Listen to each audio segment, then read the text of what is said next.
Hi guys, कैसे हो?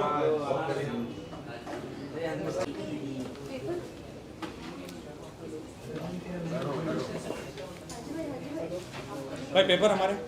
Okay sir, सबसे पहले तो ये जानना चाहिए राखी काफी टाइम से एब्सकॉन्ड है और फाइनली बेल रिजेक्ट हो गई है उनकी, क्या कहना चाहोगे आप तीनों? सबसे पहले तो मैं बहुत ज़्यादा खुश हूँ। Thanks to people, thanks to Falcon Legal, thanks Saif भाई, सब लोग की बहुत सारी मेहनत लगी इस चीज़ करने में, जो ना होने बिल्कुल नहीं होने वाली थी।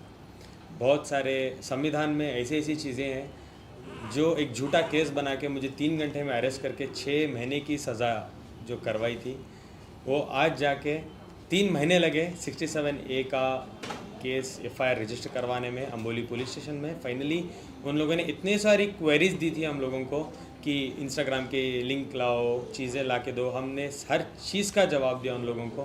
फिर जाके FIR हुई। जैसे FIR हुई, राखी वाज अब्सकॉन्ड, दुबई जाके रहने लगी। अभी होगी उस चीज़ को लेके ऑलमोस्ट 2 मंथ्स। अब फाइनल उन्होंने सेशन कोर्ट में जाके अपील की। सेशन कोर्ट में हम लगातार फाइट करते रहे, डेट पे डेट जाती रही, हम लोग डटे रहे। तो आज वो दिन आया है when we are making an announcement. Rakhi की फाइनली बेल रिजेक्ट हो गई है बिकॉज जज का ये कहना है कि वो हैबिचुअल ऑफेंडर है। ऑलरेडी 67A का एक केस शर्लिन चोपड़ा का राखी के ऊपर दर्ज है, उसके बेल पे वो बाहर थी, उसके बावजूद उसने दोबारा ये सेम घिनौनी हरकत की है। सेम 67A न्यूडिटी को दिखाना, जो मैं बार बार कहता था लोगों को कह के कि मैं थक गया था कि वो मैं नहीं हूँ, मैंने वीडियोस नहीं शूट किए थे, ये राखी का पेशा है। आज मैं इस सबूत के साथ गर्व के साथ कह सकता हूँ ये मैंने नहीं किया था। Now she has to apply for a high court. ये होगा अभी प्रोसीजर। वेल, कागज में ये भी मेंशन किया है कि वो शूट किया गया था आपके ही मोबाइल से और आप ही की तरफ से।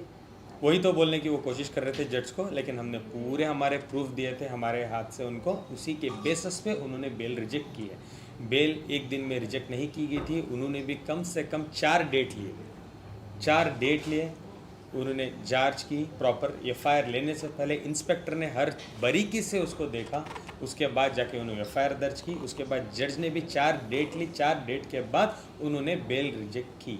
चल, देर ही सही बट दुरुस्त फैसला आया। और आपकी फैमिली का क्या रिएक्शन था? आपकी मॉम काफ़ी अपसेट रहती थी और टेंस रहती थी ये मामले को लेकर। देखिए, राखी के ऊपर सेवरल केसेस हमने किए हैं, सेवरल केसेस। ये तो एक, मैं कहूँगा अगर पूरे केसेस की बात करूँ तो बहुत छोटे केस में हमें जीत मिली है, अभी बहुत कुछ आना बाकी है।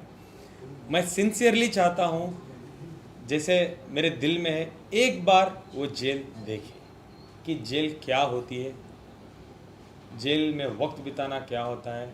आप कुछ भी ना करके जेल जाके जो आप फील करते हो उसको पता होना चाहिए। उसको इतना गिल्ट भी नहीं होगा, एक्चुअली उसने बहुत कुछ किया है। और जो मैंने सफ़र किया है, जो मेरी फैमिली ने सफ़र किया है, हाँ आज मेरी फैमिली थोड़ी रिलैक्स्ड है चीज़ों को लेके कि एटलीस्ट स्टेप बाय स्टेप चीज़ें हो रही है। बट जैसे कि फॉर एन एग्जांपल आज मैं बात कर पा रहा हूँ कि मैं निर्दोष हूँ, मैंने कुछ ऐसे वीडियोस नहीं बनाए थे, ताकि जो माहौल बना था, जो लोग मुझे पोर्ट्रे करते थे, जो तरीके से मुझसे बात करते थे, ये सब चीज़ों को ना प्रूव करने में बहुत वक्त जाएगा, टाइम लगेगा, लेकिन हो रही हैं चीज़ें। आई एम सो हैप्पी, मैं बहुत खुश हूँ इन चीज़ों को लेके। वेल, जेल से अगर बात करूँ तो क्या राखी अगर यहाँ पर आती है कभी तो उन्हें जेल हो जाएगी? हाजी भाई, आपसे और सुनील जी आपसे जानना चाहेंगे। देखिए, जब सेशंस कोर्ट ने उनका बिल रिजेक्ट किया था तो उनको 11 तारीख तक की प्रोटेक्शन दी थी, जो कि कल थी। तो जो टेक्निकली और लीगली देखा जाए तो आज से उनको प्रोटेक्शन नहीं है। तो मुंबई पुलिस चाहे तो उनको अरेस्ट कर सकती है, आज ही अरेस्ट कर सकती है, यहाँ जब भी जहाँ भी देखिए उनको अरेस्ट कर सकती हैं। तो जो जैसा आपका कहना है कि वो अरेस्ट होंगी या नहीं होंगी, तो बेशक आज से उनका प्रोटेक्शन ख़त्म है। जब तक वो हाई कोर्ट मूव करते हैं, पिटीशन डालते हैं, फिर हाई कोर्ट उनको ऑर्डर देता है कि ठीक है अब इनको इंटरिम दीजिए या नहीं दीजिए, तब तक तो राखी फुल तरह से अरेस्ट हो सकती है। आज मैंने हमारे आईओ से बात की बहुत देर तक। आईओ का कहना ये था, जब मैंने उनको कहा सर वो आती है तो अरेस्ट कर लो, उन्होंने बिल्कुल अरेस्ट करेंगे और तुम टेंशन मत लो, जो प्रूफ्स आप लोगों ने दी है हाई कोर्ट में भी उसको बेल बिल्कुल नहीं मिलेगी, तुम रिलैक्स्ड रहो। मैंने कहा सर हाई कोर्ट में तो बेल मिल जाएगी, मिलेगी नहीं, क्योंकि तुमने इतना कुछ हमें दे दिया है, क्रेडेंशियल्स जो तुमने हम लोगों को सबमिट किया है। अभी वापस हम लोगों को हाई कोर्ट डिमांड करेगी तो हम लोग जाके देंगे। और भी 2-4 चीज़ें हैं, 2-3 लोगों का स्टेटमेंट होना बाकी था, वो भी हो जाएंगे ये हफ्ते में। तो सब कुछ लेके जाके जब वो देंगे तो उन्होंने कहा तुम टेंशन मत लो, तुम बेफिक्र रहो और दूसरे जो आप केसेस आपने लगाए हैं उनके विटनेसेस लाओ और वो भी एफआईआर पूरे के पूरे मेक श्योर करो कि हो जाए। ओके, आप दोनों से ये भी जानना चाहेंगे सैफ सर और सोहेल सर आपसे, अभी फिलहाल के लिए एब्सकॉन है वो। I am so sorry, I am interrupting.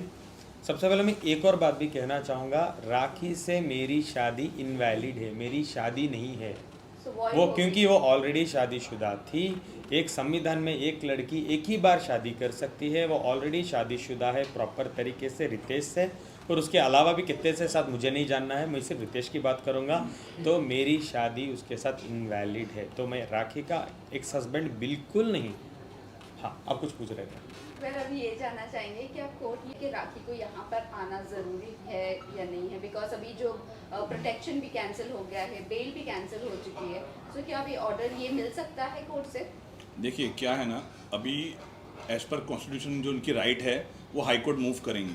अब हाई कोर्ट में जब वो जाएंगे और वो जो अप्लाई करेंगे, जैसे जो उनके सबमिशंस रहेंगे उसके ऊपर हम ज़रूर ये डिमांड करेंगे कि वो 2 महीने से एब्सकॉन्डिंग है, जैसे वो है नहीं यहाँ पे।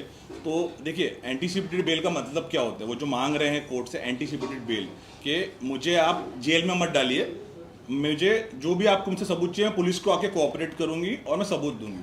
बट वो आ ही नहीं रहे ना। हमारा सबसे बड़ा जो ग्राउंड था रिजेक्शन का वो यही था कि उनको बोलिए आइए और इन्वेस्टिगेशन ज्वाइन करिए। जब वो इन्वेस्टिगेशन ही ज्वाइन नहीं कर रहे हैं तो किस बुनियाद पे वो बेल मांगेंगे? तो जब हम कोर्ट को ज़रूर ये बोलने वाले हैं कि उनको आप बोलिए सामने आए, पुलिस के सामने आए और अपना जो भी है सब उनके सबूत है जो कह रही हैं। क्योंकि देखिए अगर आप देखेंगे ना